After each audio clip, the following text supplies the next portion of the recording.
sesión y le damos grabando. Bueno, pues, bueno, Pero no grabemos, primero vamos un... Ah, pero grabar solo como para... bueno, pues, abogada. Buenas tardes, abogada. Bueno, pues aquí presente el grupo número 7 como siempre, ¿verdad? Como última asignación que usted nos ha dejado. Como tarea grupal, un pequeño video, pues, sobre el tema que usted nos está asignando, sobre qué preguntas debemos hacer o cómo formular estas preguntas nosotros, ya sea en materia civil o materia penal, ¿verdad?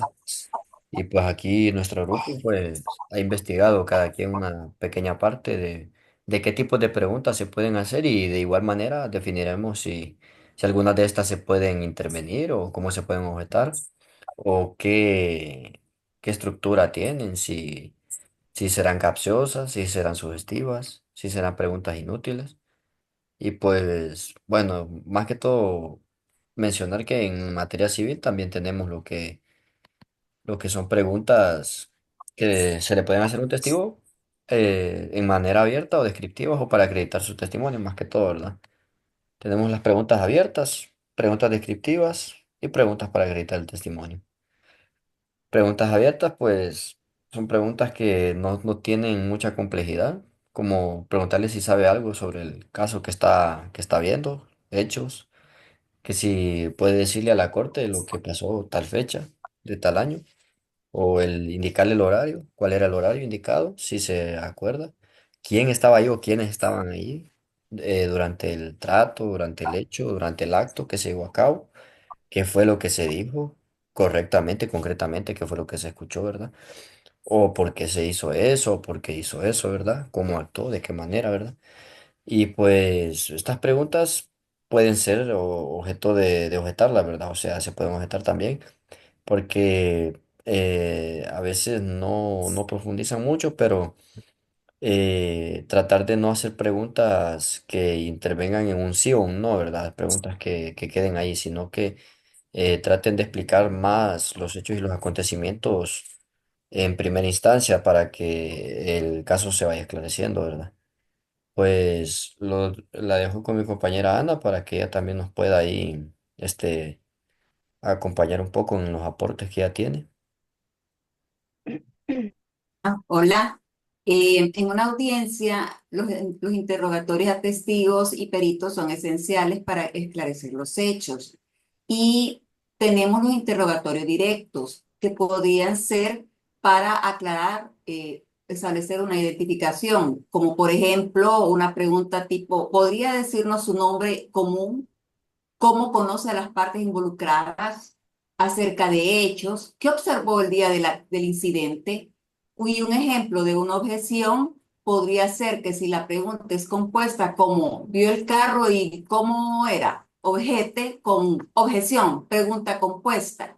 En contrainterrogatorio podríamos buscar la credibilidad con preguntas como ¿ha tenido algún conflicto previo con la parte demandante? Podríamos también tratar de investigar sobre la precisión, preguntando, ¿está seguro de lo que vio o podría haber sido una confusión? Y un ejemplo de una objeción sería, si el testigo evade la pregunta, se puede decir, objeción, no responde a la pregunta. Y a los peritos se les puede interrogar sobre su calificación, como cuál es su experiencia en el área pericial y su opinión acerca de qué conclusiones ha obtenido según su análisis. Y un ejemplo de objeción a peritos sería, por ejemplo, si el perito especula sin base, se puede objetar con la frase testimonio especulativo, objeción, testimonio especulativo. Y ahora los dejo con Liceño. Gracias.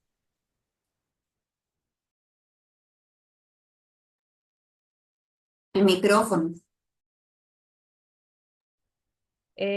Buenas noches, abogada y compañeros. Pues seguimos con el tema de las preguntas, ¿verdad? Que hacer en cuanto a este tema tan importante. Por ejemplo, les voy a dar un poquito de contexto acerca de la no objeción, que dije que es la manifestación y el principio de contradicción. ¿Por qué? Porque nosotros tenemos que estar ahí prestos y atentos a que la contraparte, junto con el testigo, pues no ingresen información indebida al momento del juicio. oral. Es un mecanismo, ¿verdad?, para interrumpir toda participación indebida con un argumento. Bueno, ¿y para qué nos sirve? Bueno, esto sirve para atacar a la contraparte, también para brindar la nuestra. Si escuchamos preguntas que intimiden al testigo, podemos, ¿verdad?, no objetar. Podemos decir, pues, si hacen una pregunta que busquen intimidad, como lo decía anteriormente, al testigo, pues se puede no decir una objeción, su señoría, es intimidatoria y busca coaccionar al testigo, lo que vulnera el derecho a declarar libremente. Así que solicito se reformule la pregunta o se detenga este tipo de cuestionamiento. Este es un ejemplo, ¿verdad?, de objetar cuando se está intimidando a nuestro testigo. Bueno, y la compañera pues nos hablaba de preguntas, ¿verdad? De las preguntas, porque hay varios tipos de preguntas como las narrativas, las abiertas, las preguntas cerradas, de transición o subjetiva.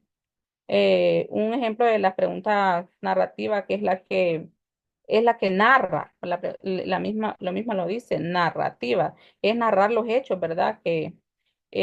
Por ejemplo, se le dice, se le pregunta, narre los hechos o cuéntenos todo lo que ocurrió durante ese día. Aunque en este momento podemos no objetar porque realmente eh, no puede decir todo, o sea, no nos interesa tanto lo que sucedió ese día, sino lo que sucedió en los hechos. Por ejemplo, no objeción, su señoría, la pregunta debe ser concreta en época cuando sucedieron los hechos. Entonces, en ese momento sí podemos objetar y la reformulación de la pregunta sería: ¿a qué hora llegó al lugar de los hechos o qué vio cuando entró? Por ejemplo, si entró a una habitación donde sucedió el hecho. Eso ya sería la pregunta más concreta. También se puede hacer, bueno, preguntas abiertas como cómo reaccionó cuando escuchó el disparo o qué hizo después de salir del edificio, ¿verdad? Esas son preguntas abiertas. También se pueden hacer, Se le apagó el micrófono. disculpen, preguntas cerradas como, por ejemplo, como usted lo están interrogando, pero en la otra parte está la parte acusada y le puede preguntar, ¿usted conoce a la persona que está está sentada en el banquillo de los acusados? Entonces la persona puede decir, es una pregunta cerrada, puede decir sí o no. Eh, Eso es lo más básico. O usted estuvo en el lugar de los hechos el 5 de marzo, por ejemplo, conteste sí o no. Entonces ya es una pregunta bien eh, cerrada, donde solo es un sí o un no. También se pueden hacer preguntas de transición, ¿verdad? Ahora que ha contado cómo llegó al lugar, decirnos qué fue lo que vio cuando entró. Esas son preguntas de transición.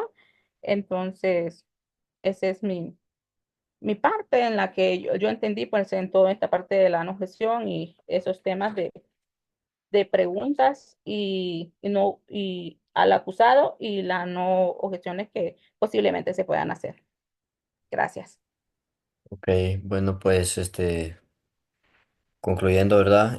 Pues entendemos que a la hora de estar, pues, o de preparar un testigo, o de tener a un testigo delante, ¿verdad?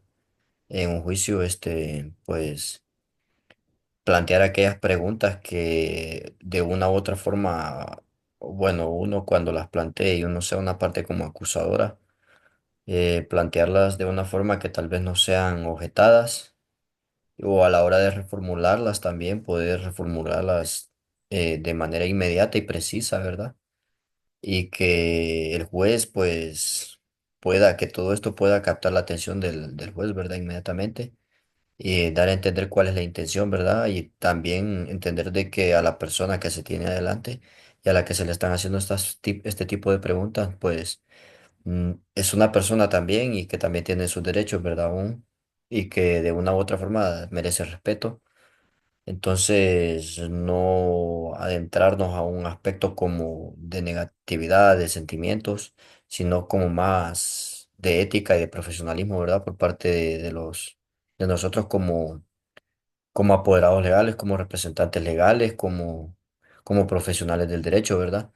Y, y entender que también a la hora de objetarlas también, pues lo que se busca también es eso, ¿verdad? Objetarlas de manera precisa, de manera concisa y el por qué, ¿verdad?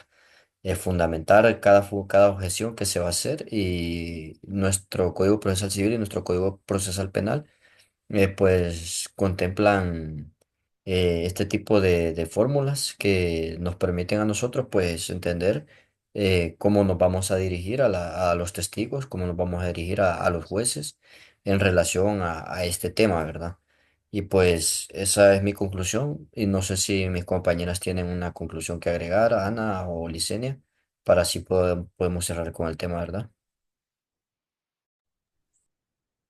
Sí, claro, las preguntas son específicas, son directas, pero son sin tratar de ser unos excelentes profesionales a la hora de, por ejemplo, no intimidar al testigo, es Claro, importante claro, claro. porque puede afectarle a un testigo, pues Sí, todo, porque acordémonos que el testigo no solo es estar ahí y brindar la no, declaración de claro que todo, no, pero sí, a veces nos podemos confundir como testigo, poniéndome en lugar de testigo, ¿verdad? Que nos ponemos nerviosos o podemos decir algo que no está dentro de lo que vimos o todo el proceso correcto. de esto, ¿verdad? Es algo serio. Entonces, debemos saber, ¿verdad?, cómo vamos a tratar pues al testigo, más como profesionales, porque estamos en eso, ¿verdad?, aprendiendo y, y tenemos que ser específicos y respetuosos, más que todo. Sí, sí, Por mi parte, ok, eso único. Sí, las preguntas deben ser entonces claras y relevantes. Gracias. correcto. Gracias, abogada. Pues esta es nuestra última asignación y pues gracias por su enseñanza y todo lo que nos ha dado, ¿verdad? Durante este periodo y pues esto es todo de nuestra parte, ¿verdad? Y esta es nuestra asignación, ¿no? Gracias.